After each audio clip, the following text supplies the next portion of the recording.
Tonight, we journey to a land of lacquered armor cherry blossoms and an unrelenting sense of personal duty, feudal Japan during the Edo period. You're going to live one day in the geta sandals of a samurai. And just to be clear, no, you don't start your day by unsheathing a sword and battling rogue ninjas on rooftops. You start it the same way most humans do, grumbling inwardly as your body reminds you that sleeping on a straw mat is romanticized only by people who've never actually done it. So before you get comfortable, take a moment to like the video and subscribe, but only if you genuinely enjoy what I do here. And if you're tuning in from somewhere far off, drop your city and local time in the comments. I love seeing where you're listening from. Now dim the lights, maybe turn on a fan for that soft background hum, and let's ease into tonight's journey together. You're awake long before the sun decides to clock in. Outside, a bamboo water fountain clicks rhythmically beside a pond where nothing's stirring yet, not the koi, not even the dragonflies. Inside, your thatched roof house exhales the faint aroma of tatami mats ink and last night's miso. You're the head of a minor samurai household in a quiet castle town. Your residence isn't some towering fortress.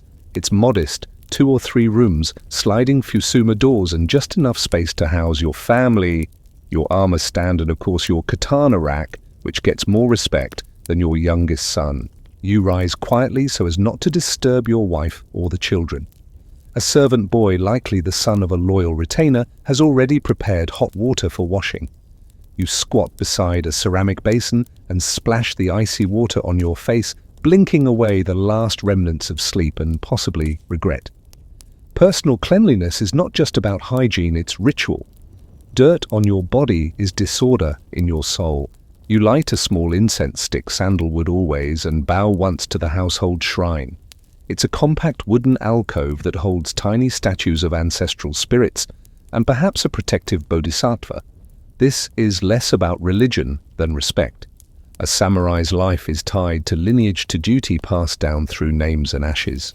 As the sky turns from navy to muted grey, the air thickens with routine. Someone sweeps the garden path, and the morning crows caw like they know your secrets.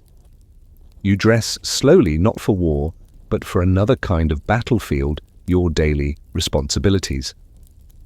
But we'll get to that later. Your first real obligation is to center yourself emotionally, mentally, spiritually.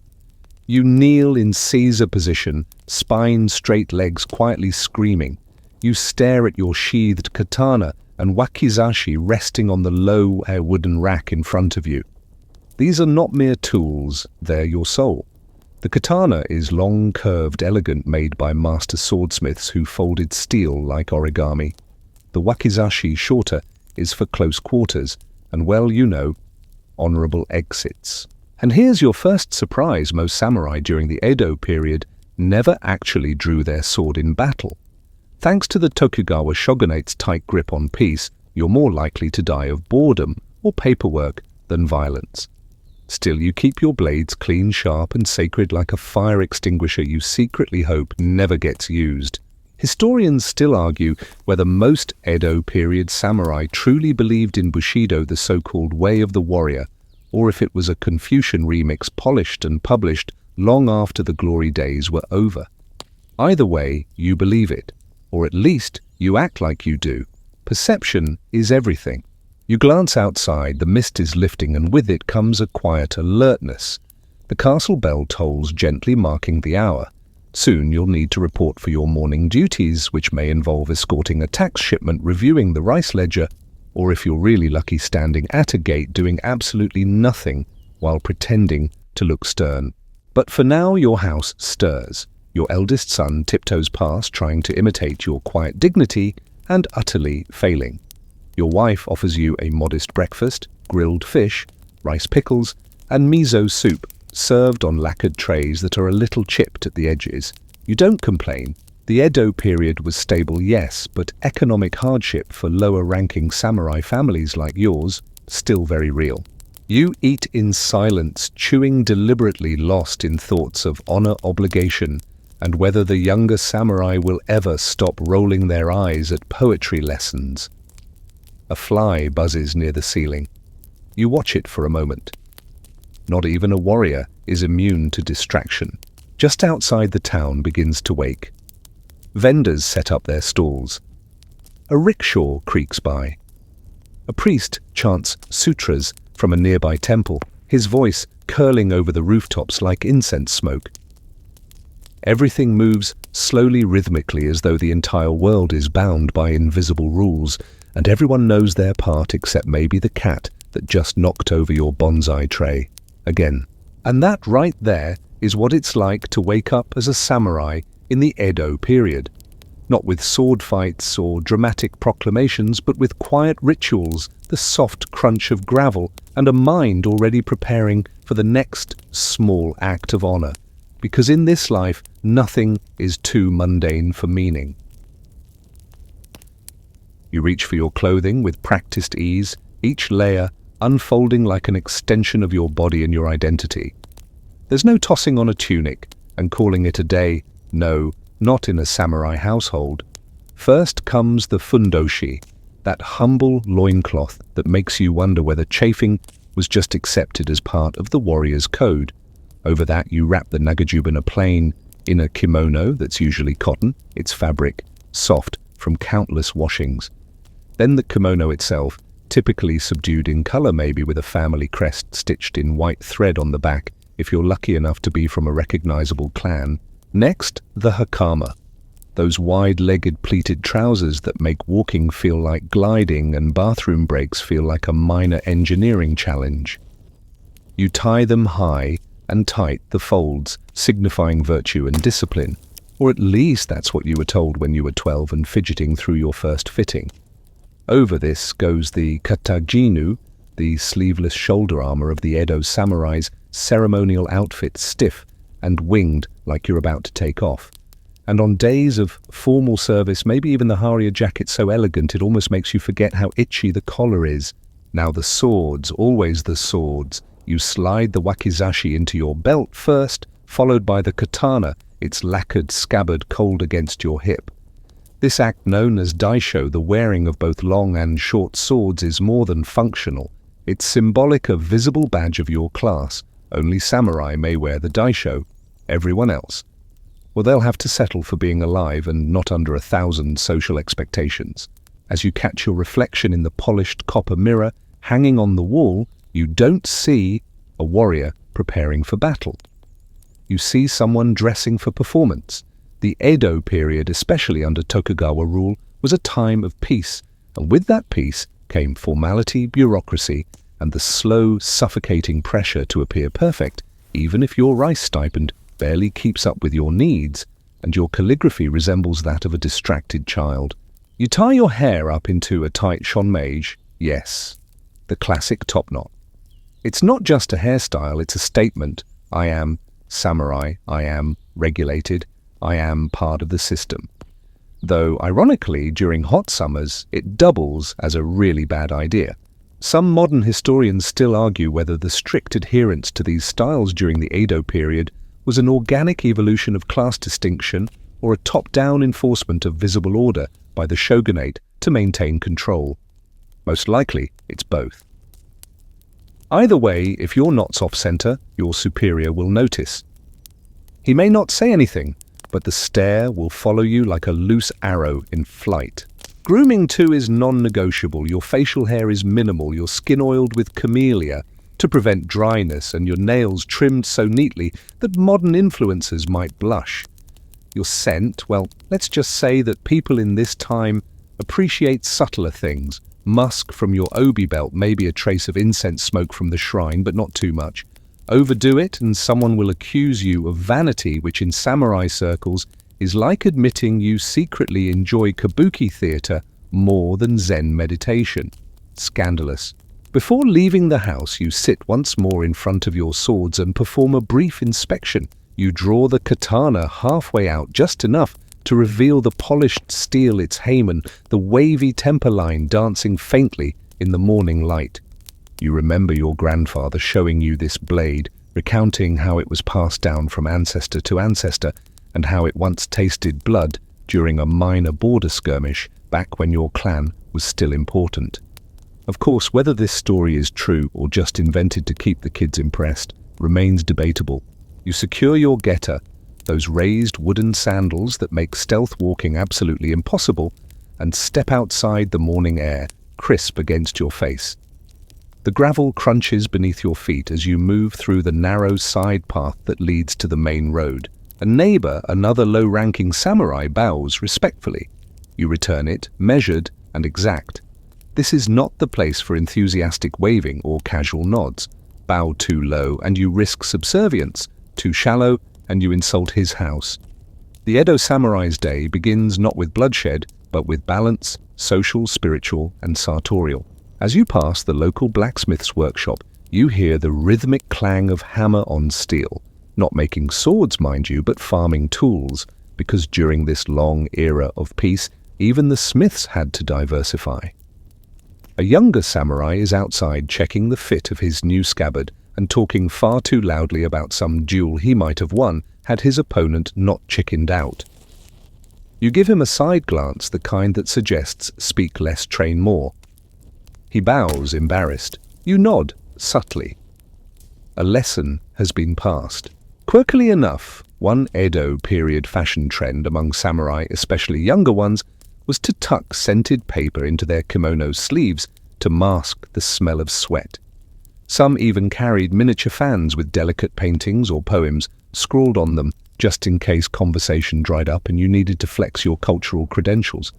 And if you're wondering whether you could get away with skipping all this and just showing up in basic robes, well, let's just say the clan elders still remember that one guy who tried, and he's now in charge of counting dried fish inventory every day. So dressed in layers of meaning and tradition, armed with blades you may never draw, and perfume just enough to suggest grace without indulgence, you are ready. Ready to face a day that may involve neither glory nor drama, but still demands the discipline of 1,000 years, because being a samurai is not about action, it's about presence. And sometimes presence is the heaviest armor of all. You arrive in the open yard behind the town's watchtower, just as the first shafts of sunlight filter through the pine trees, turning the dust motes gold. It's time for your morning sword routine, keiko, a quiet private drill that does not exist to impress or entertain, but to remind your body of motion and your mind of stillness. You slip off your haori and set your sandals aside, stepping barefoot onto the compacted dirt, cool against your calloused soles. In your hands, the bokken, a wooden practice sword, feels humble but serious. This is no child's toy. Even wood can split skulls, and in the hands of a focused samurai, it has. You begin slowly. A simple diagonal slash held for a breath at the end of the motion. Then another, and another. The world narrows to the rhythm of movement and breath inhale as the sword lifts exhale as it cuts through air. No music, no crowd, just the soft sweep of cloth, the occasional creak of wood, and the rustling leaves above like distant applause from ancestors long gone.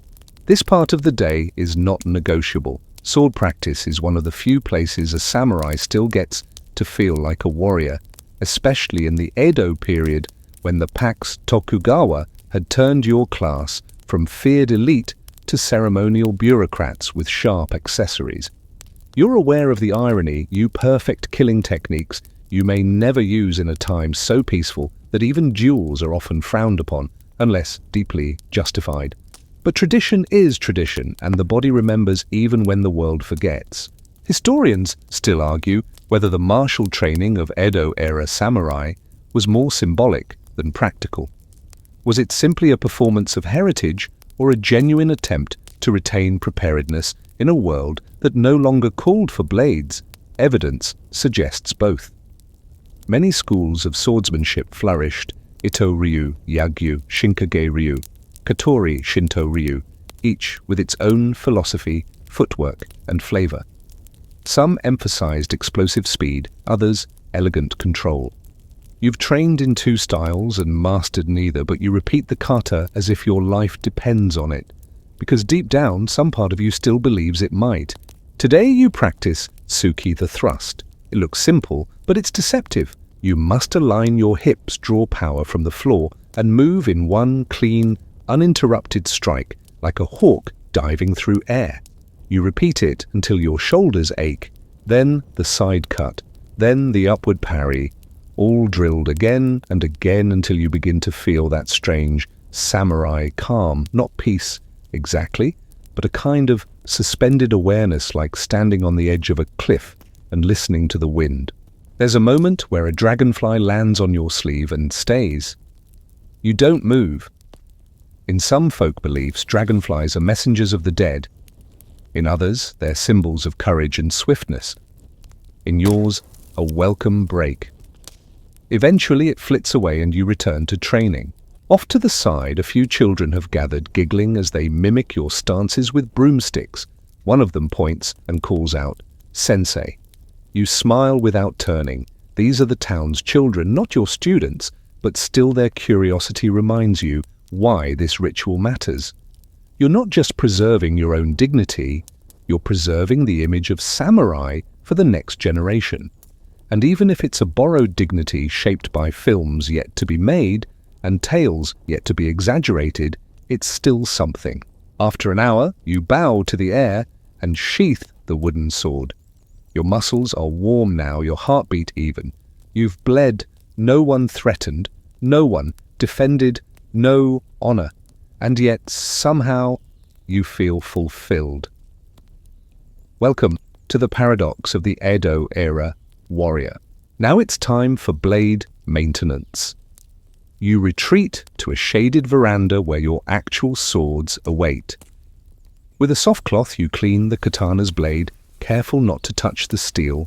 With your bare fingers, skin oils cause rust, and rust is shame. You oil it lightly with clove-scented choji oil, then slide it gently back into its saya, the lacquered scabbard. It's a meditation in itself. Some say a well-maintained sword reflects the clarity of its owner's soul. Others say it's just good metallurgy. Either way, your soul is looking shinier now. And yes, for those wondering, sword polishing in the Edo period was a highly specialized task. If your blade got nicked or dulled, you didn't just take it to the village smith, you sent it to a togishi, a master polisher, who spent days with whetstones so fine they could cut clouds. These people were like rock star dentists for swords, invisible, underpaid, and absolutely essential. You finish your maintenance, stretch your arms, and pour yourself a small cup of barley tea from the thermos your wife packed earlier. It's cold now, slightly bitter but refreshing. You sit back watching the light shift on the garden wall and wonder, not for the first time, what it means to be a warrior in a world that no longer requires war. A passing merchant bows as he walks by, and you return the gesture. The townspeople respect you, fear you, maybe a little. But not because of your sword skills, because of the stillness you wear like a second kimono. The Edo samurai radiates restraint, not violence. You are expected to be fierce in heart, not in hand. And that's why you train.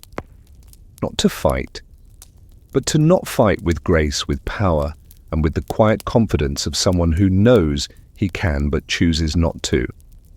You rise, gathering your belongings. Morning drills are done. Now comes the real challenge, surviving the slow suffocation of castle bureaucracy without losing your honor or your sanity. You make your way toward the castle, the seat of the local daimyo's power, along a winding road lined with narrow canals and carefully trimmed hedges. The stone path crunches under your geta, and the occasional splash of a koi leaping from the water punctuates the morning stillness. This is your daily commute, and though it looks serene on the surface, the atmosphere carries the quiet tension of ritualized hierarchy. Every step is calibrated, every bow has weight. You're not simply walking, you're performing your rank in a very large, very old play. By the time you reach the outer gate, 2 guards have already spotted you. They recognize your family crest, of course, but still require you to identify yourself. Not because they don't know you, but because protocol demands it. You present your clan token and offer a curt bow, not too deep, lest you look obsequious.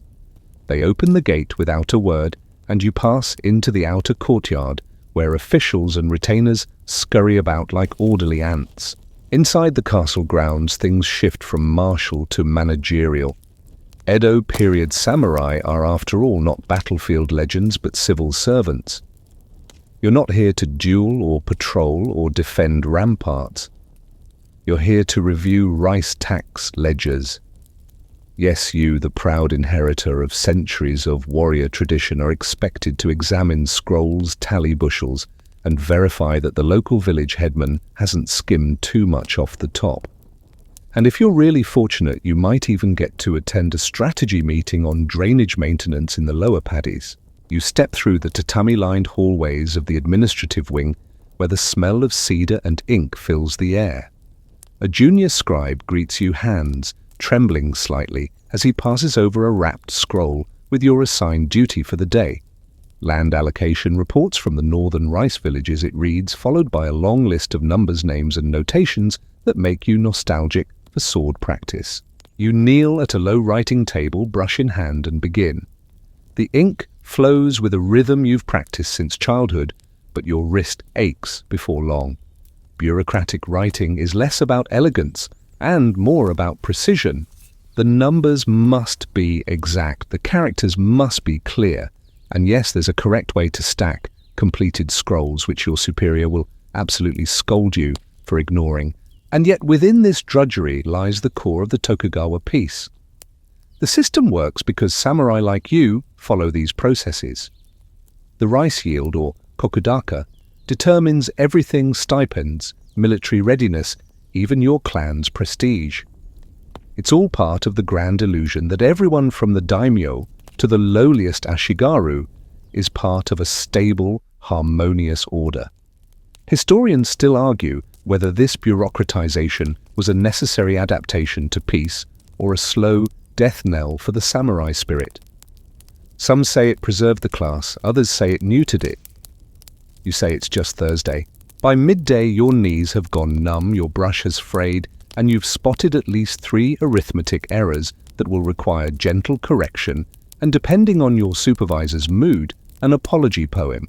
You roll your shoulders and step out into the courtyard, where a few higher-ranking samurai are sipping tea under the shade of a plum tree. You bow lower than they do, of course.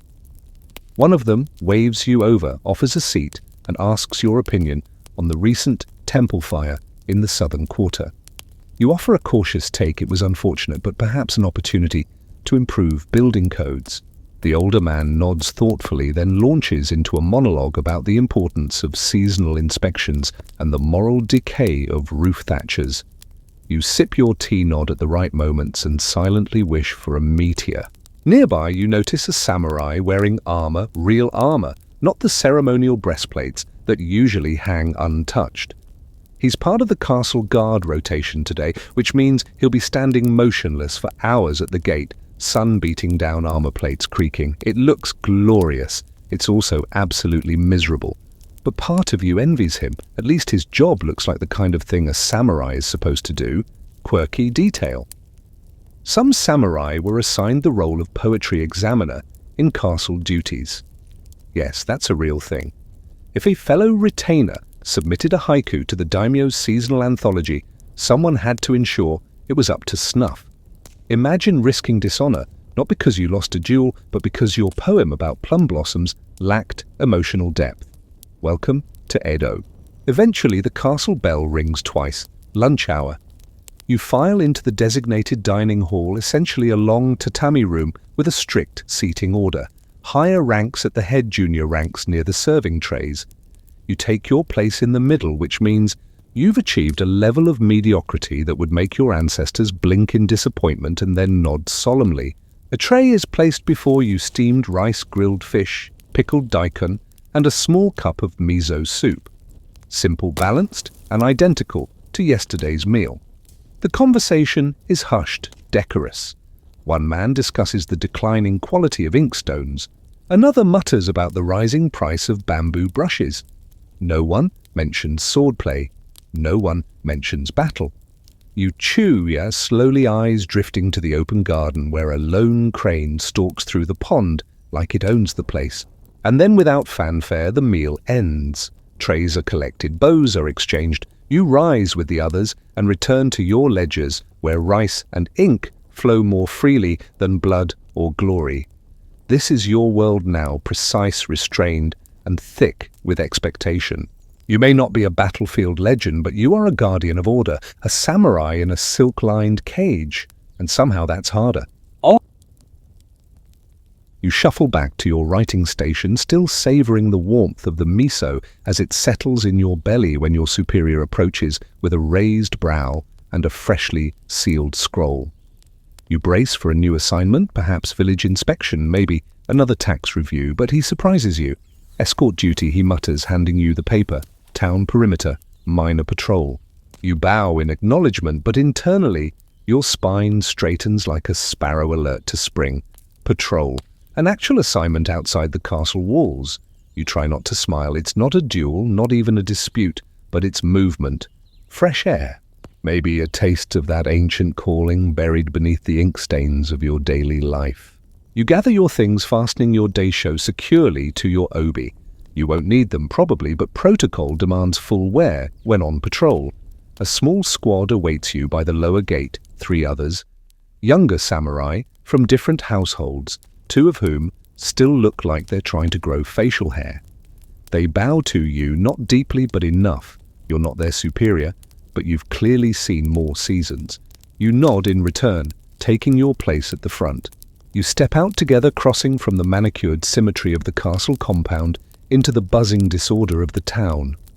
It's mid-afternoon, the sun high and slightly hazy, behind layers of mist and cooking smoke. Street vendors shout their wares, grilled eels, dyed fabric, sandals woven from rice straw. Children dart between stalls and the occasional rooster clucks indignantly at being bumped. You navigate the streets with slow, measured strides, eyes scanning posture upright. You are not just watching for trouble. You are the reminder that someone is watching. Most of the townspeople bow politely as you pass. Some look away. A few, usually the elderly, offer a murmured greeting or a small nod. There's no fear in their faces, respect yes, but not terror. You're not here to punish. You're here to be seen. This is how order is maintained, not through violence, but through visibility. Still, it's not without tension. You turn down a quieter street near the town's edge, and the atmosphere shifts. Fewer stalls, more narrow alleys, stray dogs lounging in the shade, eyes watchful. A drunk leans against a barrel, squinting at your group, before deciding you're not worth the trouble. One of your younger companions tightens his grip on his sword hilt. You say nothing, but make a subtle hand motion relax. Drawing your weapon here without cause would be an insult to the entire system, and in the Edo period, insults to the system are worse than actual crimes. You pause briefly at a local checkpoint, a bamboo gate manned by a single peasant in a straw hat, holding a long staff more ceremonial than functional. He bows, deeply stammering a report about no suspicious travelers, no bandits, just one suspicious chicken theft. You thank him, tell him to keep alert, and continue on.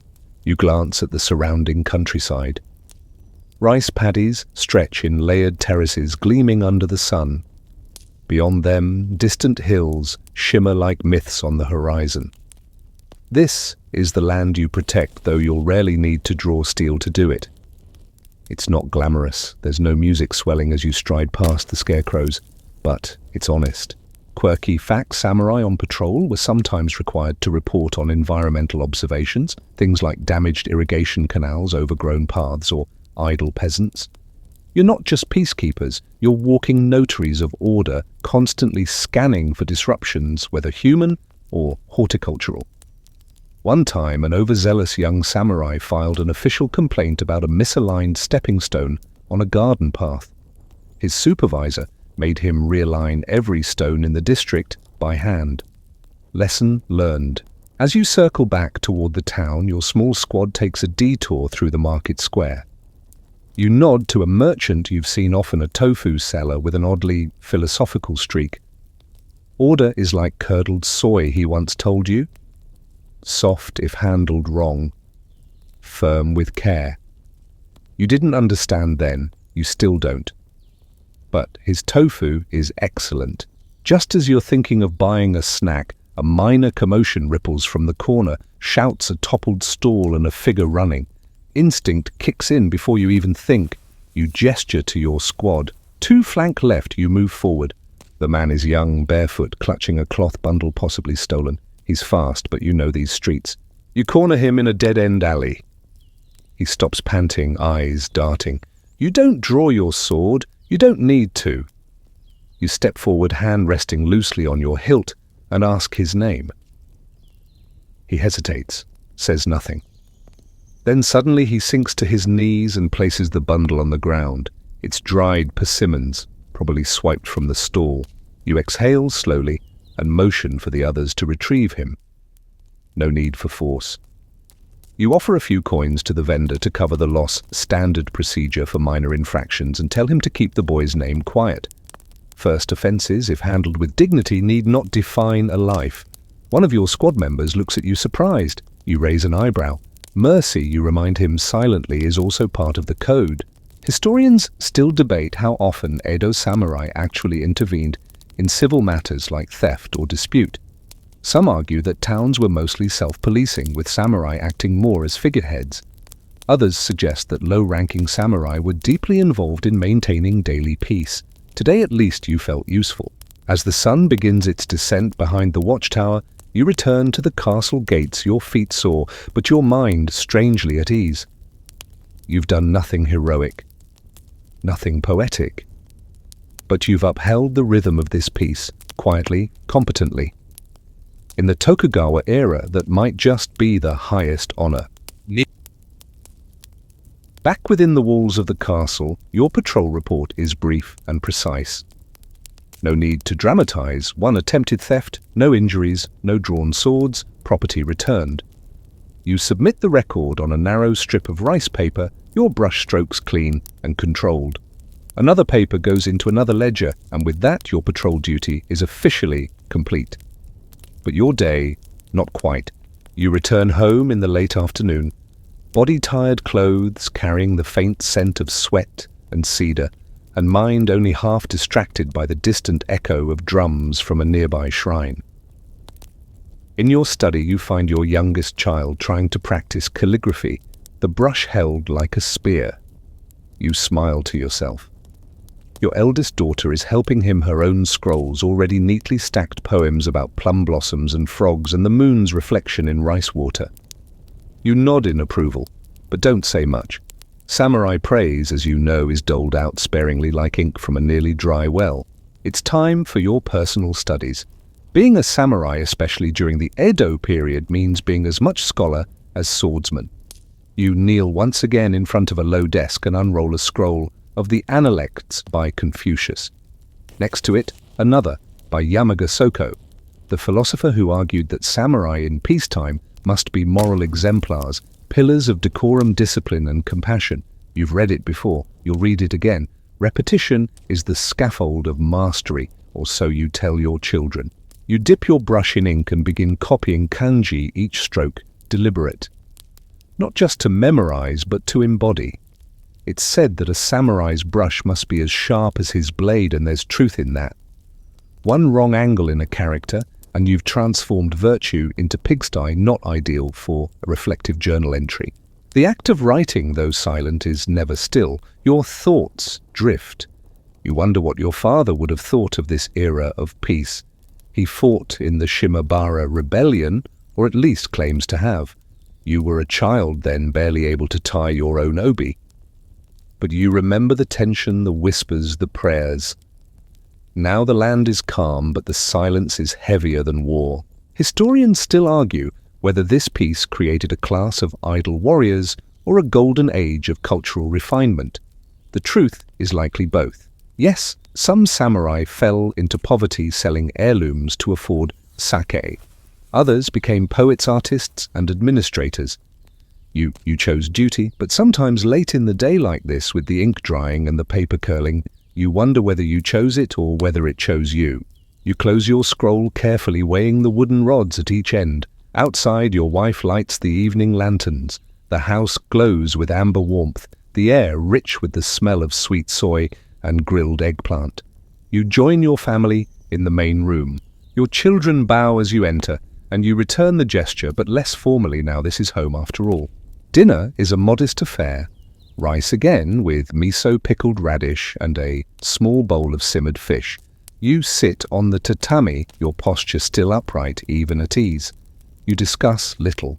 Silence is a virtue at mealtime, but your daughter brings up a poem she's working on, and your son brags about spotting a hawk circling the school roof. You smile faintly. These are not the stories of war, but they are life. After dinner you retreat once more to your study, not for reading this time, but for ink painting.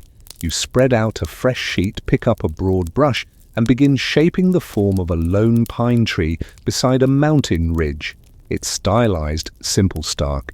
You've painted this scene 100 times, and each version is slightly different, slightly better, slightly more honest. Quirkily, some samurai during the Edo period became renowned painters, not just hobbyists, but respected artists. Take Tani Buncho, for example, a high-ranking retainer and prolific painter whose works still grace museums. Artistic cultivation wasn't a distraction, it was duty. To express nature, restraint, beauty, and fleeting emotion all with ink and paper was to know the world without needing to conquer it. You step back, letting the ink dry, the paper curls just slightly at the edges, and you wonder whether the pine tree looks too lonely this time. Maybe tomorrow you'll add a bird. Or not. Some silences speak better than songs. The moon has risen. It casts a pale glow over the wooden floorboards as you close the shoji doors. Your children are asleep, and your wife is brushing her hair quietly beside the brazier. You settle in front of the household shrine once more. 3 sticks of incense, a bow, a whispered wish for balance, for patience, for strength. Not just for war, but for all the days without it. The house is quiet, but your mind is not. It loops with lines of poetry, lines of duty, and the never-ending to-do list of a samurai in the age of no wars. You roll your shoulders, stretch your hands, and finally allow your back to curve just a little for now. The calligraphy is done. The ink is capped. The scrolls are stacked. And the sword, quiet on its stand, reflects the flicker of lantern light like it too is waiting. You've done nothing extraordinary today. No heroic feats, no epic duels, no declarations of loyalty before bloodied flags.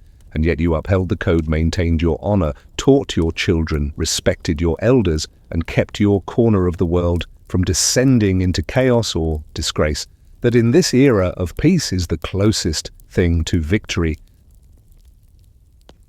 Just as your eyelids begin to lower and your bones start whispering for rest, a soft knock interrupts the hush of the evening. A servant announces that you're requested in the town's dojo. A page has gone missing from sword training, and you've been asked to supervise the evening session. You nod, hiding your fatigue behind the mask of duty. Declining is not an option.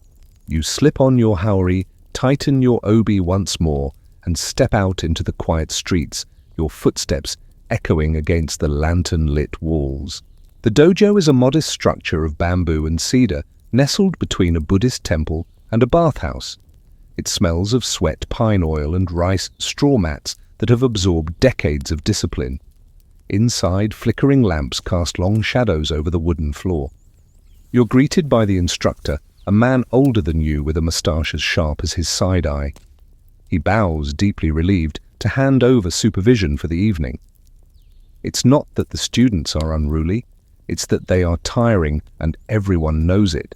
You step into the hall where a group of pages boys between the ages of 10 and 14 snap to attention. They're dressed in plain indigo practice robes, barefoot and buzzing with barely contained energy. They bow in unison, some more clumsily than others. One boy in the back is clearly suppressing a yawn, another has his bokken slung over his shoulder like a fishing pole. You sigh. This will be a long night. Training begins with stances. The basic footwork. The wide, steady grounding of kamae. You move among them, correcting postures with a tap of your stick or a quiet word. One boy has his knees too close together. Another's grip is limp.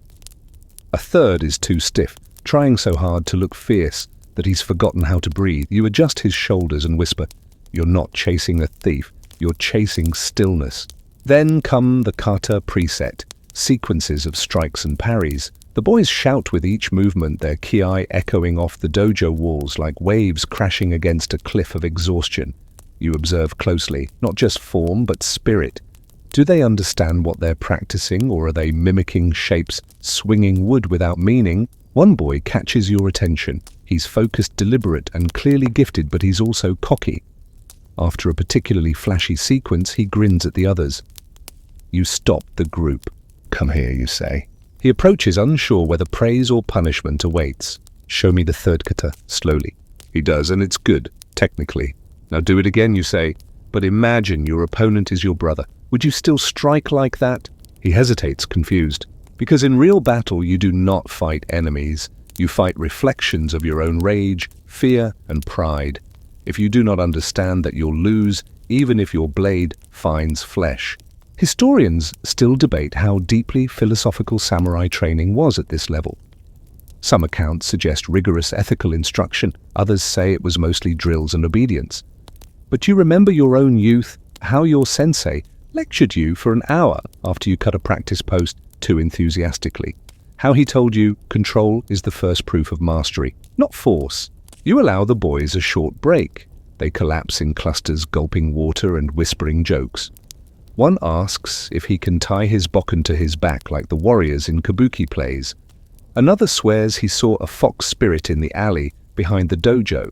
You smile to yourself, remembering when you too believed everything was magic. Quirky detail.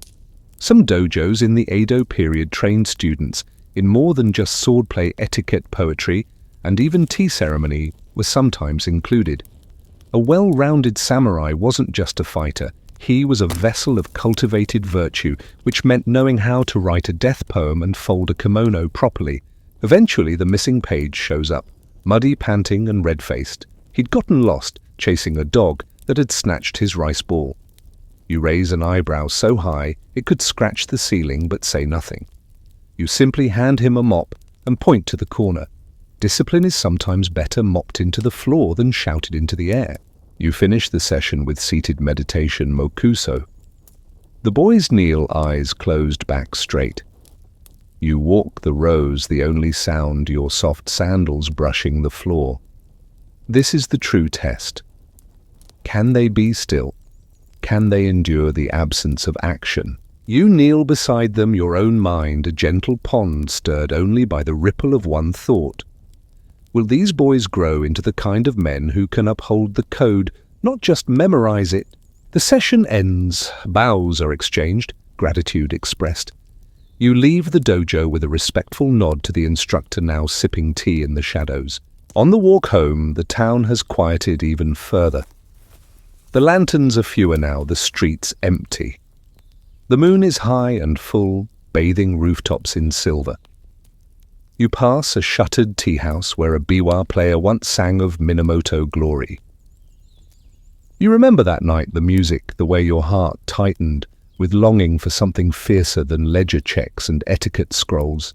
But tonight, you feel something different. Watching those boys, messy, eager, inconsistent, you felt a flicker of something. Not hope exactly, but continuity. The line unbroken. When you step back through your gate, the house is still. Your wife has left a lamp burning for you. You remove your swords, placing them gently on their stand. They gleam, faintly silent and untouched, yet somehow more powerful than ever. The night deepens, and with it comes a shift in your duties from instructor to guardian. Tonight is your turn for the Yorimawari, the night patrol. You don't question the schedule. You never do. You simply gather your haori once more, relight the stub of a candle inside your lantern, and step into the hush of the street accompanied by a single junior samurai from another household. A quiet, serious type with a slightly crooked posture and a sword he's clearly still growing into. The town is different after dark. Gone are the voices of vendors and the clatter of carts. Now it's the rustle of bamboo, The creak of a loose shutter, the occasional dog bark far off behind a wall. The cobblestones are slick with evening mist, and your lantern casts more shadow than light. You walk slowly, deliberately, the wooden clack of your gita softened by the hour. The weight of your swords feels heavier at night, not from fear, but from gravity. The silence pulls everything downward. Your route takes you past the residential district, first modest wooden homes, each with its own tiny garden, and paper windows glowing faintly like fireflies trapped in boxes. Occasionally, a door slides open just a crack, and someone peers out, recognizes your uniform, then slides it shut again. No words are exchanged, just that quiet nod between protector and protected. You check the neighborhood shrine, then loop toward the merchant quarter. Here the stillness is even thicker. Empty stalls lie bundled in tarps like sleeping animals. A lucky charm dangles from a pole, swaying slightly in the windless air. A cat dashes across the street and vanishes behind a stack of wooden crates. You and your partner say little, only murmuring if something needs closer inspection: a broken gate, a suspicious cart left untied. You pause by the entrance of a narrow alleyway. It's pitch dark. The air inside is cold, damp, and faintly metallic. Your partner hesitates. You don't. You enter, first lantern extended. The flickering light reveals nothing but damp cobbles, a few broken sake cups, and curiously a pair of sandals neatly placed beside a wall. No sign of their owner. You stare at them a moment, then leave them be. Some mysteries are harmless. Others resolve themselves by morning, or never at all. Historians still argue whether night patrols in Edo towns were purely ceremonial or truly essential for maintaining public order. Some accounts describe samurai foiling fires, robberies, and illicit gatherings. Others suggest that the patrols existed more to appear in control than to enact it. But as you walk these sleeping streets, one truth holds: steady presence deters chaos, and presence tonight is your offering to the city. You stop briefly at a guard post, a small roofed hut manned by an aging ashigaru, with a blanket draped around his shoulders and a cup of weak tea steaming beside him. He rises as you approach, bowing deeply. You ask if anything unusual has been seen. He reports a minor squabble between drunks earlier, already dispersed. You thank him and continue on. As you make your way toward the river district, the sounds shift again. Here, the town grows looser. This is where laborers and fishermen live, where curfews bend and whispers linger longer. You find two men playing dice under a bridge, their laughter stopped cold when they spot your lantern. They scramble up boughs, clumsy eyes averted. You ask their names. They answer quickly. You don't lecture them, just remind them of the hour, the curfew, the fire risk. They apologize profusely and disappear into the fog. You and your partner cross the small wooden bridge overlooking the canal. The moonlight reflects off the surface, turning the water silver and strangely still. It's beautiful in a way that's too tired to be poetic. You rest there for a moment, leaning against the railing, your lantern lowered. You say nothing. Your companion doesn't either. In the Edo period, silence isn't awkward. It's thoughtful. It fills spaces like mist, soft and enveloping. Quirky, detail. Some night patrols carried rattles, hyoshigi wooden clappers that they struck in a rhythmic pattern to signal their presence and warn off mischief. You chose not to carry one tonight. Not out of laziness, but because you prefer to listen. The city speaks more honestly when it thinks you're not watching. At last you circle back toward the castle quarter, passing the outer gates and returning to your neighborhood. The town begins to feel like it's breathing again in long, deep exhalations. Nothing dramatic happened tonight. No fires, no thieves, no conspiracies uncovered. And yet your footsteps will echo in the minds of those who saw you. And sometimes that's enough. You part ways with your partner just outside your home. He bows deeply and mutters a quiet thanks. You nod in return, then enter through the back gate, careful not to wake the family. You remove your swords, set the lantern down, and peel off your now damp haori. Your feet ache. Your back protests. But your mind is still alert, humming with the rhythm of your rounds. Inside, your wife has left a pot of tea warming on the brazier and a folded note beside it. Just 3 characters, Otsukare-sama, thank you for your hard work. You smile the way you only do when no one's looking.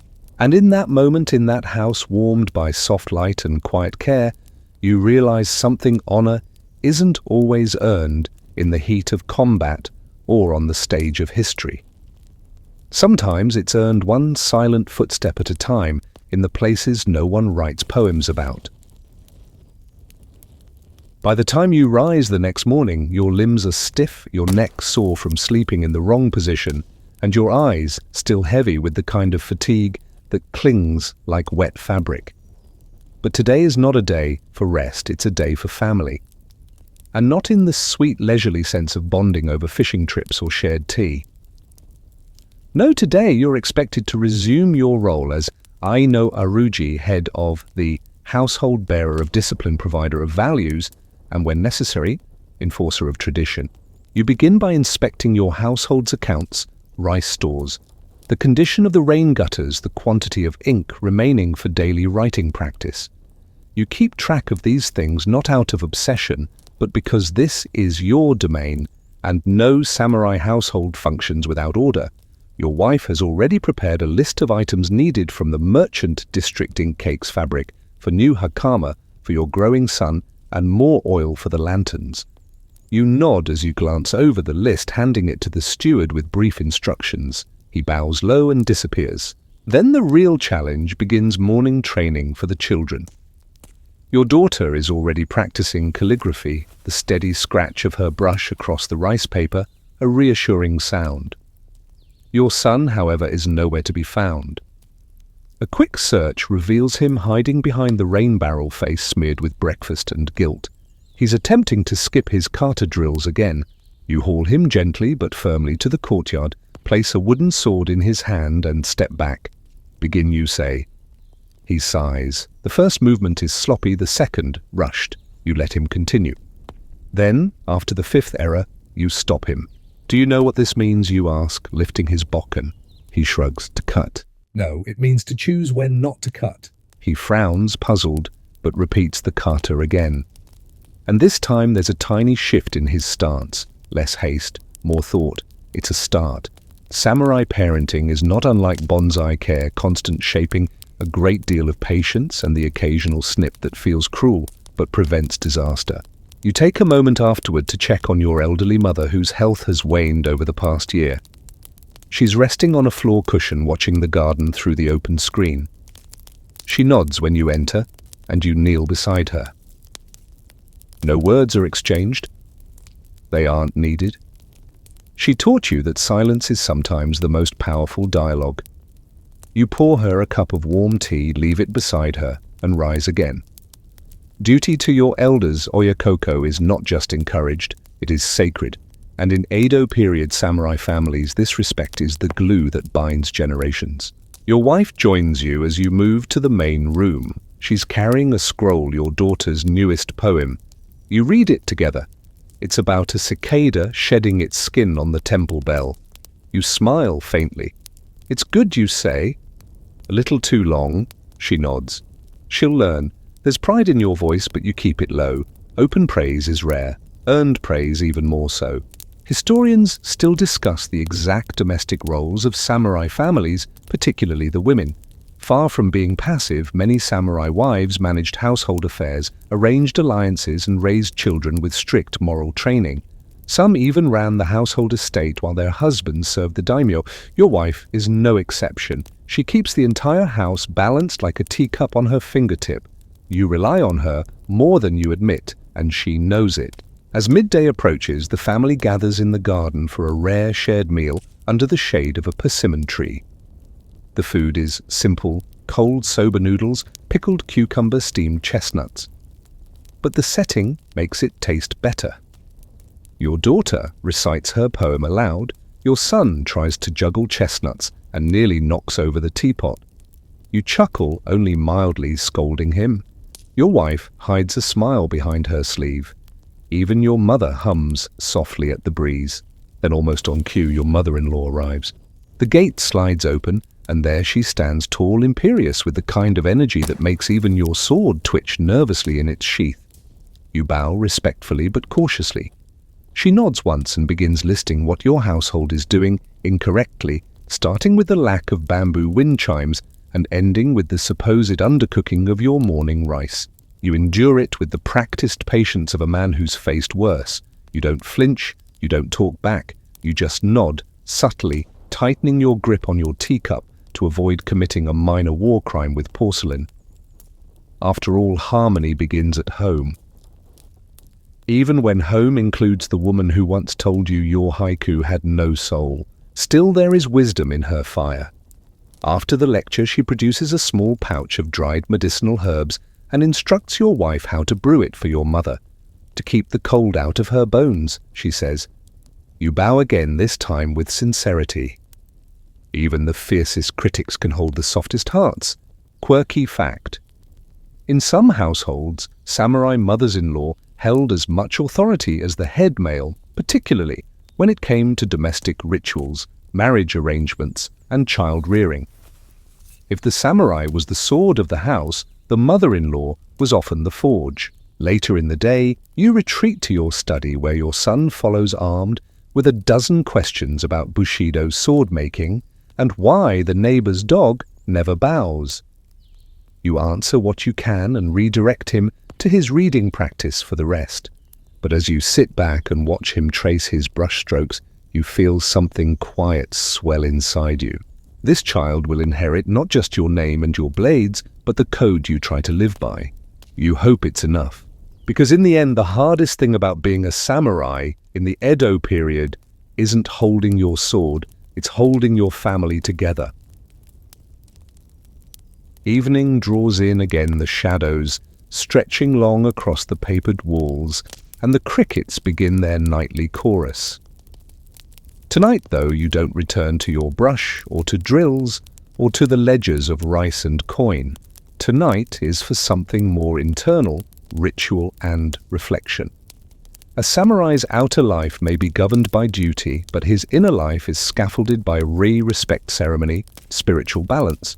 Without it, the whole construct would collapse like a shoji door in a typhoon. You begin by lighting the household incense, not just any stick, but the one saved for significant evenings. Sandalwood mixed with cloves imported years ago by a traveling monk who spoke little but smelled divine.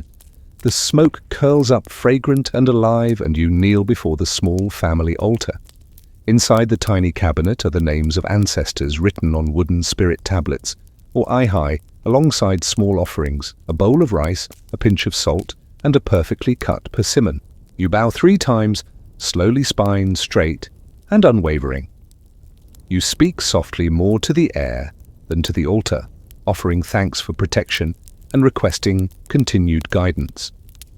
You ask nothing extravagant, just enough clarity to navigate the days without failure, and enough health to keep serving until your time comes to join them.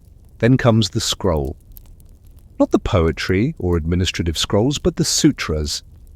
You unroll a portion of the Heart Sutra, the most familiar and least understood. Form is emptiness, emptiness is form. You recite the syllables flowing like water across a stone. It's less about comprehension and more about vibration, letting the sound settle in your bones. You don't chant for divine reward. You chant to remember your smallness in the face of everything. Your son watches from the doorway. You don't invite him in, but you don't dismiss him either.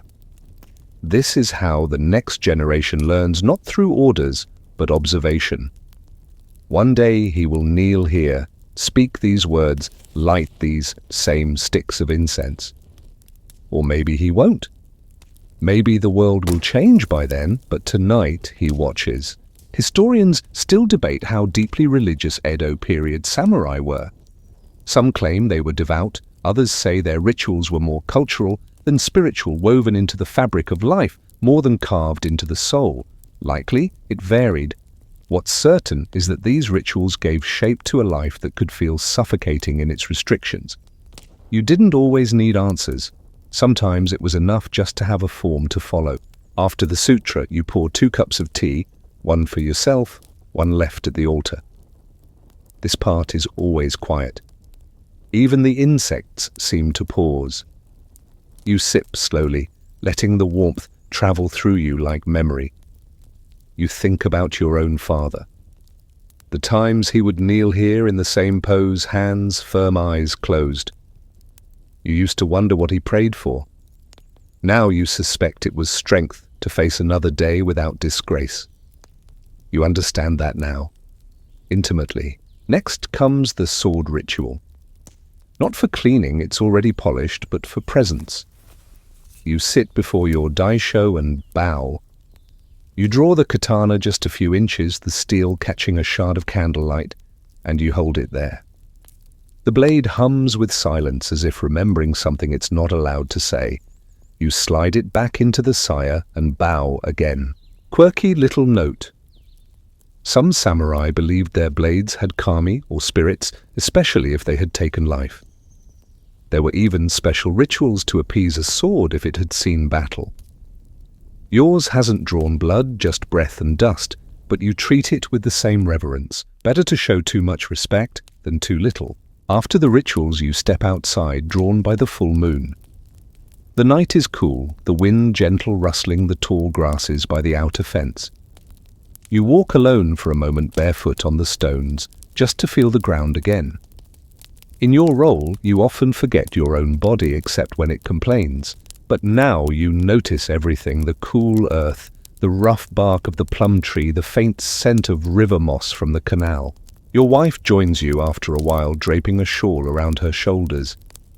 She says nothing, only stands beside you, looking at the same moon. Together you watch the clouds pass one by one. You talk briefly about the children, about your mother's cough, about whether the coming winter will be cold enough to freeze the pond again. Small things, but those are the only things that matter really, the things that don't make it into scrolls or battle songs. Then, unexpectedly, she laughs quietly, but genuinely. Do you remember, she says, the time your shoe came off during the daimyo's procession, and you had to keep walking as if nothing happened? You groan, rubbing your face. I hoped everyone had forgotten that. They haven't. You both chuckle softly. Laughter is rare in your world, but necessary. It's a rebellion against the weight of decorum, and sometimes it's the only weapon you're allowed to use freely. Later, as the night deepens and the house settles, you light a final lantern and sit on the veranda alone.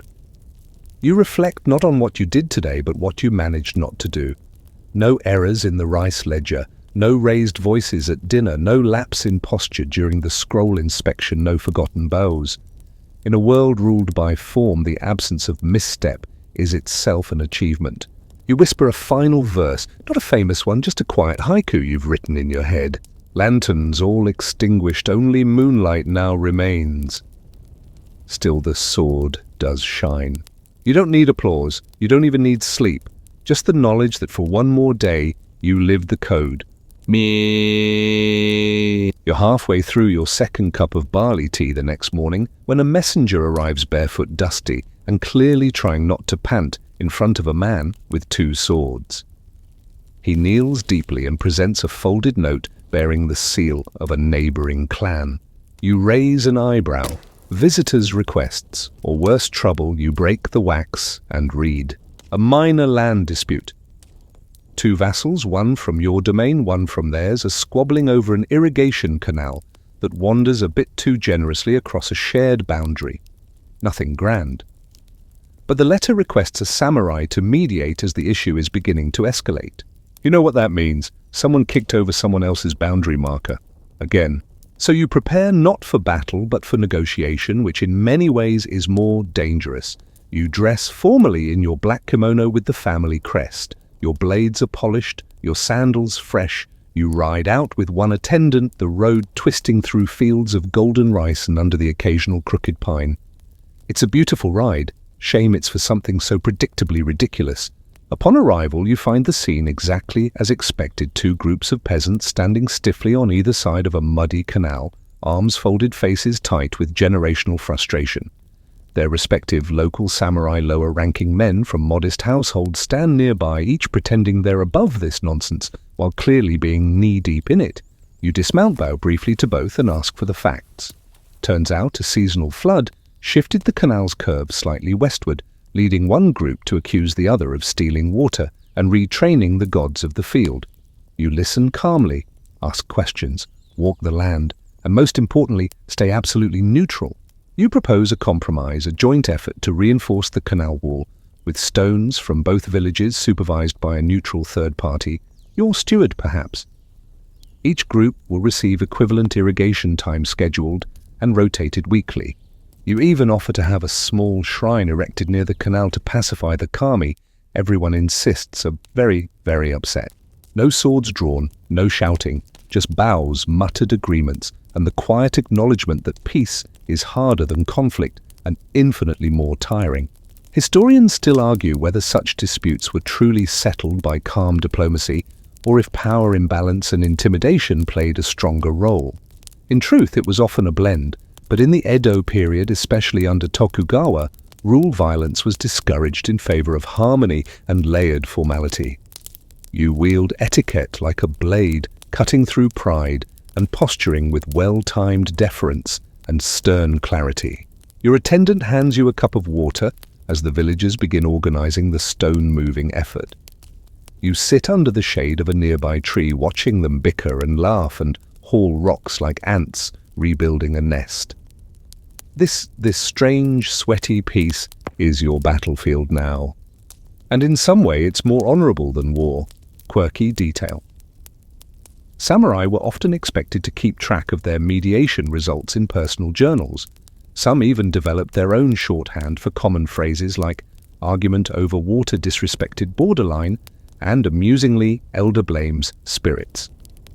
Your own journal has a section devoted entirely to the recurring drama of chickens crossing property lines. You haven't yet figured out how to record the chickens' motivations.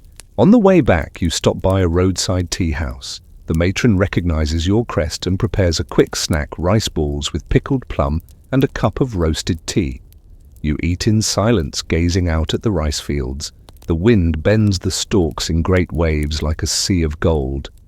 And you think about how, for all the layers of ritual and performance in your life, moments like this feel most real, most human.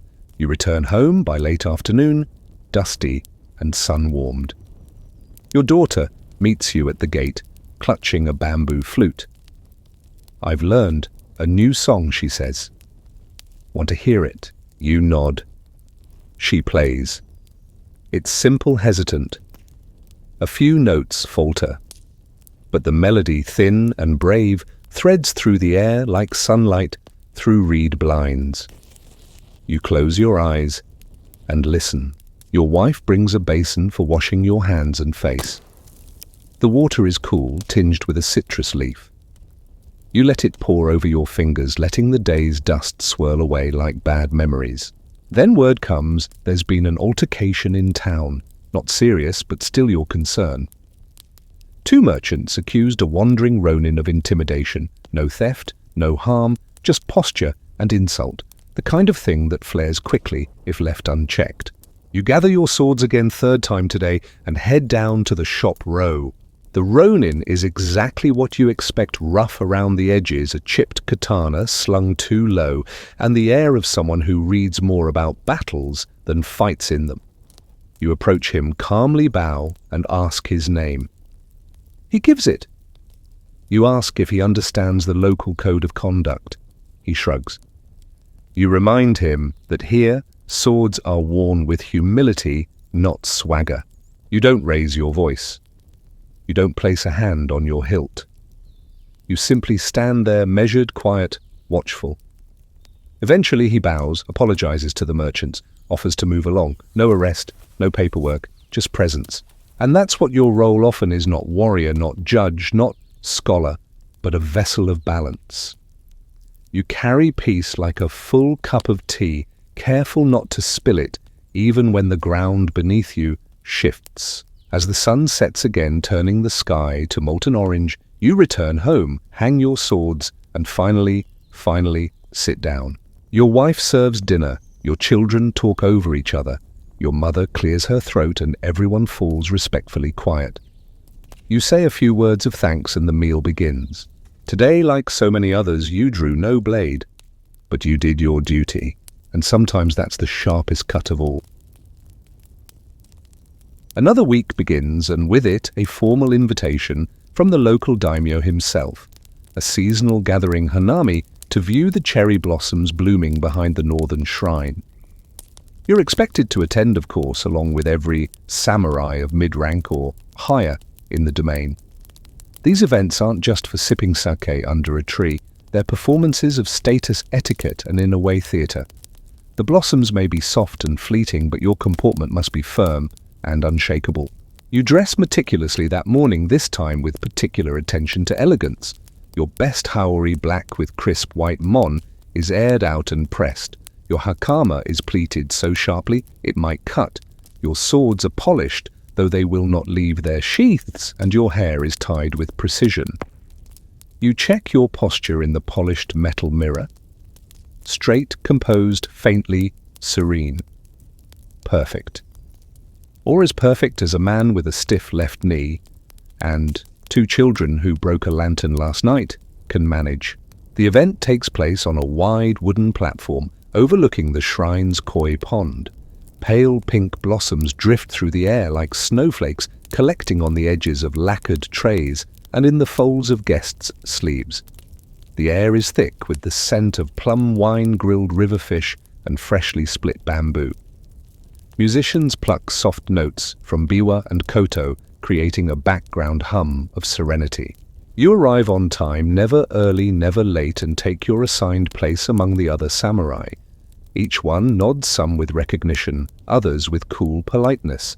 You scan the faces, noting the alliances, the rivalries, the quiet recalibrations of who now outranks whom, because even among warriors, gossip is an art form. The daimyo enters last naturally. He is dressed impeccably in layered silks, his expression unreadable, a small folding fan tucked into his sash. Everyone bows deeply, and you follow, letting your head drop just long enough to show respect without groveling. Then the talking begins. First, light topics, weather, plum harvests, the tragic early fall of blossoms this year. Then more pointed ones, rice yields, the status of border patrols, the quality of inkstones imported from Kyushu, all of it delivered with soft tones and razor edges. You are asked your opinion on temple renovations, specifically whether the new carpenters are up to standard.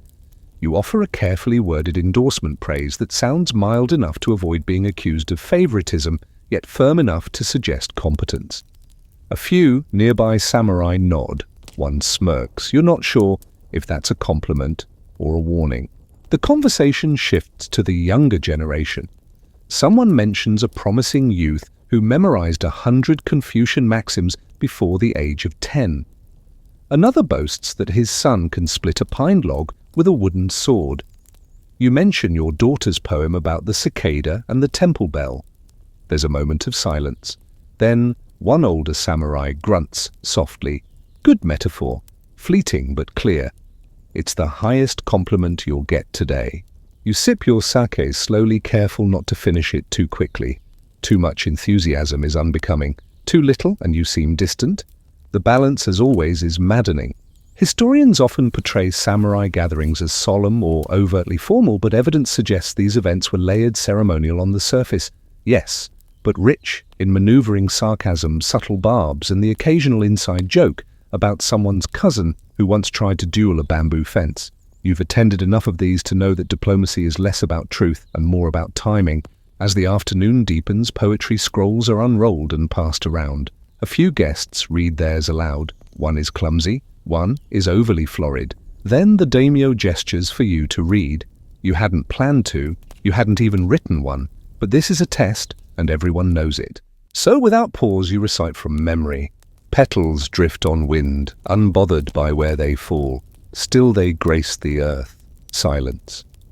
Then the daimyo nods once. A quiet, well done. And just like that, your place in the invisible social ranking shifts upward by half a thread's width. Later, when the sake has made people brave and the blossoms have begun to fall in earnest, someone mentions a recent duel in a neighboring province. A young samurai, insulted over a spilled tea bowl, challenged his elder and won. The tale is told with awe, with skepticism, with amusement. Then someone says, "What would you have done?" You don't answer immediately. You sip your sake, let the silence stretch. Not spill the tea, you say. A few chuckles, a few smirks. The daimyo hides a grin behind his fan. Quirky detail. Cherry blossom gatherings were not just for samurai. Commoners also held hanami, albeit in less ornate settings. But for the warrior class, these events held layered meanings. The fleeting nature of the blossom was often likened to the ideal samurai death brief, beautiful, unresisting. You've always found the metaphor slightly melodramatic. Still, it's poetic. As the sun begins to sink, the guests rise. Final bows are exchanged. Compliments are given like coins, rare, shiny, and meant to be displayed carefully. You leave with a small scroll gifted by the daimyo, a poem about the spring wind. You'll hang it in your study, perhaps above the calligraphy desk. Or maybe you'll fold it into a drawer and forget it's there for 10 years. The walk home is quiet. A few blossoms cling to your shoulders. You don't brush them off, you let them stay. At the gate, your son greets you. "Did they serve sweets?" he asks, hopeful. You hand him a wrapped mochi you tucked into your sleeve. His eyes widen and he runs inside, shouting his triumph. You watch him go, the setting sun catching in his hair like fire through silk. Then you step inside your house where the air smells of pine and rice and soft familiarity. Another performance completed, another season marked. The petals fall, the roots hold. The next morning greets you not with ceremony, but with ache. Your joints protest as you sit upright on your futon, and for a moment you wonder if a tiny demon has taken residence between your shoulder blades. Then you remember, no, it's just age. Or maybe it's karma for all those years you mocked older samurai for grunting every time they stood up. The universe keeps receipts, but aches don't excuse you from duty. Today's task is less glamorous than patrol or poetry. It's inventory. Specifically an inspection of your household armory, not a grand hall of glinting weaponry, mind you, but a modest storage chest where the tools of your trade are kept in pristine condition, whether or not they ever see use. You begin with your armor. Piece by piece you lay it out on the tatami mats. The breastplate do lacquered black with a few chips at the edges, the shoulder guards sewed still intact, the thigh and shin guards the haydate and sunnied, looking more ceremonial than threatening. You remember the last time you wore the full set, not in battle of course, but in a ceremonial march for the daimyo's birthday. You nearly collapsed from the heat under all that lacquer and silk. You adjust a strap, noting where the stitching needs repair. You'll send for the armor mender tomorrow. Next come the blades, not your katana and wakizashi, which rest always at your side, but the spears and bows that hang above the doorway, untouched for years. The yari is polished, the shaft wrapped in new leather. The bow, Yumi, is strung, though you suspect it's more symbol than tool these days. Still you pull it carefully, testing the tension. It whispers like wind through a pine grove. And finally the old matchlock gun and arquebus left over from your grandfather's era, when foreign weapons still fascinated the warrior class. It's rusting slightly at the barrel. You make a note to have it cleaned. You've never fired it, and probably never will. It's a relic of a time when Japan wasn't yet closed to the world. Historians still debate how much the average Edo period samurai actually used their weapons. By this time, warfare had all but disappeared, replaced by bureaucracy and ritual. Yet the weapons remained maintained, revered, passed down like sacred texts. You could argue that they weren't tools anymore, they were identities. As you finish inventory, a messenger arrives with a request from the local temple. They're hosting a gathering to honor the deceased, a ritual to appease restless spirits believed to wander the region. Your presence has been requested not as muscle, but as a respected elder of the district. You sigh. There goes your afternoon nap. The ceremony takes place at dusk. The temple sits at the edge of the forest, its thatched roof draped in moss and age. Lanterns line the path, their flickering light casting long shadows among the stone Buddhas and wind-worn pagodas. Monks chant softly as you arrive, the rhythm of their voices lapping like waves against the shoreline of your thoughts. You remove your sandals, step inside, and bow deeply. The abbot greets you with the same polite fatigue that seems to cloak all men over the age of 50. He thanks you for coming, then leads the gathered townspeople, farmers, merchants, and a few samurai like yourself through a series of prayers, offerings, and ritual bell chimes. The names of the dead are read aloud. Some you recognize. One was a teacher, another a stubborn merchant who insisted his sake was better than it was. You bow all the same. And then comes the lantern release. You follow the procession to the riverbank, each person holding a small paper lantern with a candle flickering inside. One by one they're placed into the water, set adrift like tiny ships bound for another realm. The current is slow. The lanterns float together, forming a constellation of warm light on the dark water. Quirky detail. It was believed that if your lantern stayed lit for a long time, the spirit it carried was at peace. If it snuffed out quickly, well, better make a bigger offering next year.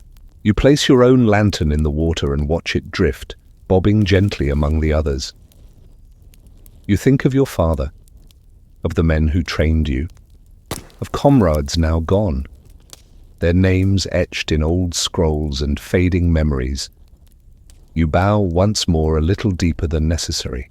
As you return home, the path lit by the faint glow of the moon and the last of the lanterns, you reflect on a thought that always returns this time of year, that to be a samurai now in this long age of peace is to carry ghosts. Not just of people, but of expectations, of glories never earned, of battles never fought. You are the vessel of a role designed for another era, and yet you continue, not because it's needed, but because it should be done. When you reach your gate, your son is waiting, sitting cross-legged with a worried look. Did the spirit say anything, he asks.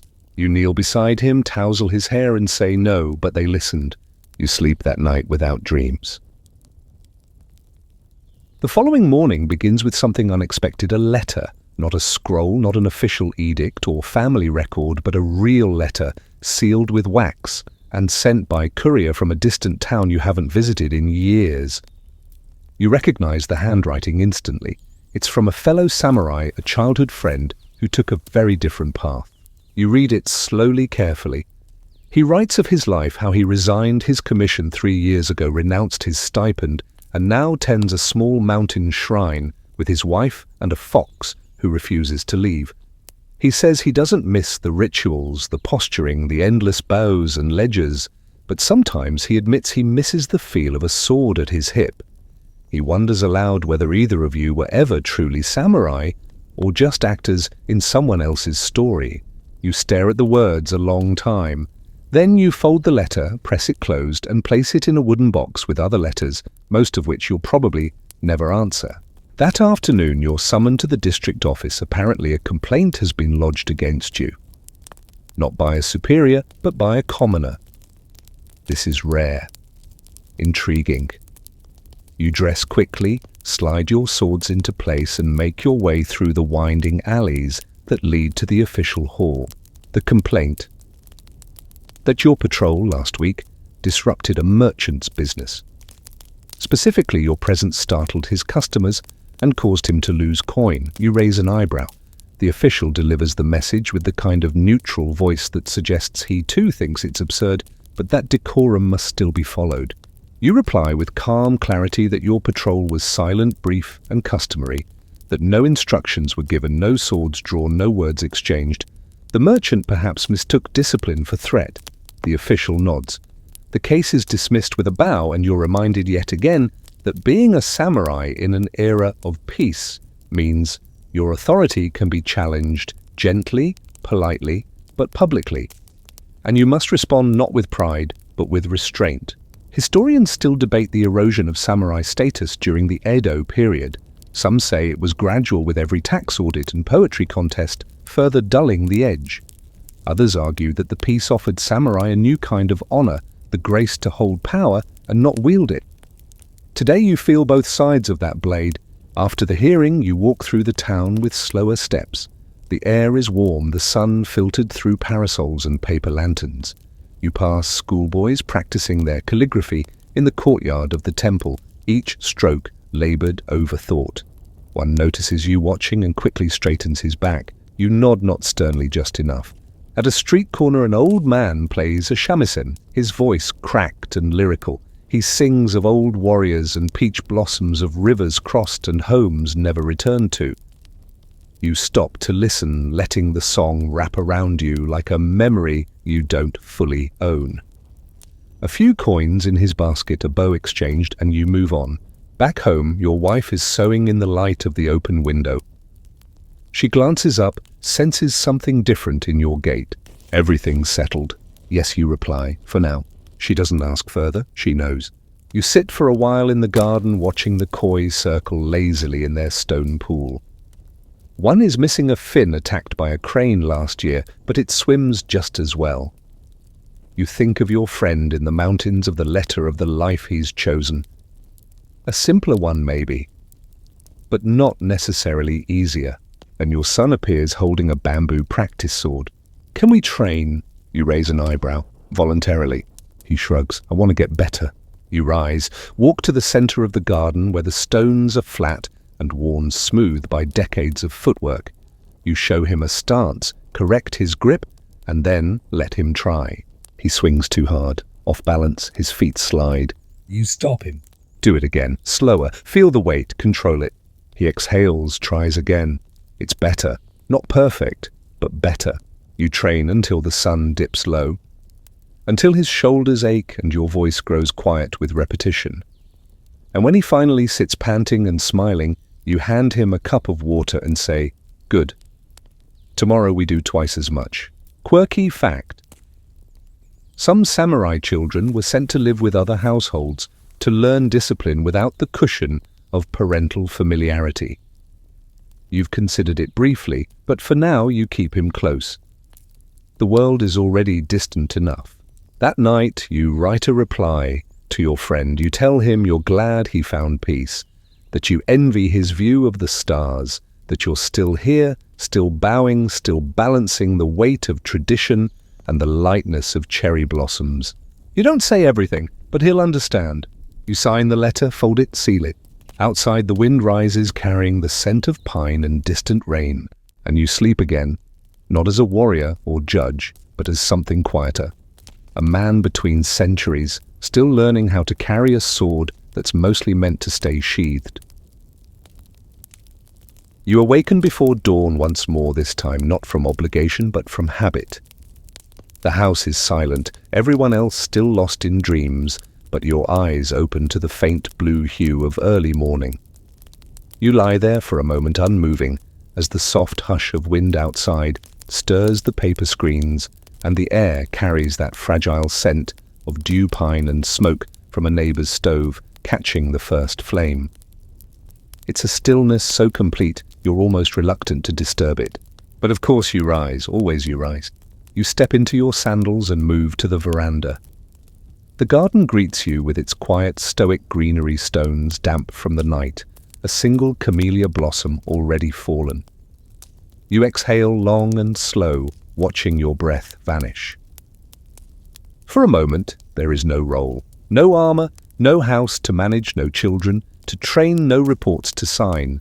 There is only you, the earth, and the faint rustle of time slipping by. You return indoors and light a stick of incense, the smoke twirling upward like the tail of a sleeping dragon. You sit before your sword rack, not to draw your blade, not to clean it, but just to sit near it. The katana and wakizashi rest quietly, untouched for days. You run your hand lightly along the lacquered sheath. The blades do not hum with power or call for battle. They are simply their tools of your station, relics of an era now draped in layers of silence. And you think not for the first time about what happens when you are no longer able to fulfill this role. What happens to a samurai when his body tires faster than his will, When the codes remain, but the strength to uphold them fades, is there dignity in the fading, or must a man fight it, tooth nail and knotted topknot? You've seen both paths, the proud old warrior who refused to yield, and in doing so broke his body before his soul, and the quiet uncle who withdrew to the temple hills, where he tends bonsai trees and recites sutras to crows. Historians still debate what it meant for a samurai to age in peace. Some say the twilight years were serene, that the lack of war allowed reflection and refinement. Others argue that without the defining fires of combat, the aging samurai simply drifted, untethered, irrelevant ghosts in fine robes. You pour yourself a cup of tea, feeling the ceramic warm in your hand. There's nothing in particular to do this morning, no inspections, no summons, no patrols. Just the rhythm of maintenance sharpening inkstones, repairing a torn screen, reminding your son not to feed the koi too much rice. But there is always one task, silent and daily, to carry the weight of the code, to wear the form, to show the children, the neighbors, the farmers in the next village what it means to walk with a sword and not use it, to bow when you want to shout, to remain still when you wish to run. Later that day, you take a walk through the forest trails behind the shrine. The path winds between cedar trees older than your grandfather, their trunks wrapped in Shimenawa ropes and their roots twisting like ancient questions. A few villagers pass you on the trail. Each bows eyes wide with quiet reverence. You bow in return, not out of pride, but practice. You reach a clearing where an old stone lantern stands moss, crawling up its sides. You sit on the flat rock nearby, listen to the wind moving through the trees, and let your thoughts drift like petals in a stream. You think of all you have not done, the battles, not fought, the fame, not chased, the legends not written. And you realize this is what the Tokugawa peace asked of you, not heroism, not blood, but steadiness, quirky detail. Some Edo samurai were buried with their blades unsheathed, not for readiness in the afterlife, but to signify their peaceful departure from a world they helped stabilize. It was considered a mark of completeness of having fulfilled the code without needing to draw it in violence. You think perhaps that might suit you. As evening descends, your son brings you a scroll. His writing has improved, still clumsy in spots, but no longer wild. He asks you to read his new poem. It's about a crow that watches the moon but never chases it. You smile, then nod. Well written, you say. He beams. And in that moment, under the golden hush of the setting sun, you realize your legacy is not in your sword, your ledgers, or the way you bowed to the daimyo. It's in this small boy's smile, this quiet poem, this unbroken peace. And so the day softens into night once again. The lanterns are lit one by one, casting golden pools on the tatami mats. Your wife hums softly as she folds the laundry. Your daughter gently brushes her hair near the window. The garden sighs in the breeze, and the koi beneath the surface move like living shadows. You sit by the open screen, a warm cup of tea in your hands, the katana resting untouched on its stand. Everything slows. Even your breath, even your thoughts. The incense has long burned down, leaving only the faintest trace of sandalwood in the air. The scrolls are rolled, the inkstone covered. There is nothing more to clean, nothing more to recite, nothing left to prove, just stillness. And in that stillness you are not a soldier, not a father, not even a samurai. You are simply present. The way a stone is present in a stream, the way the moon is present behind clouds, the way a cherry blossom is present for just a moment longer before drifting quietly toward the earth. So rest now. Lay down your swords. Let the night wrap around you like an old familiar robe. You've done enough today. You've honored the silence. And that perhaps is the finest cut of all.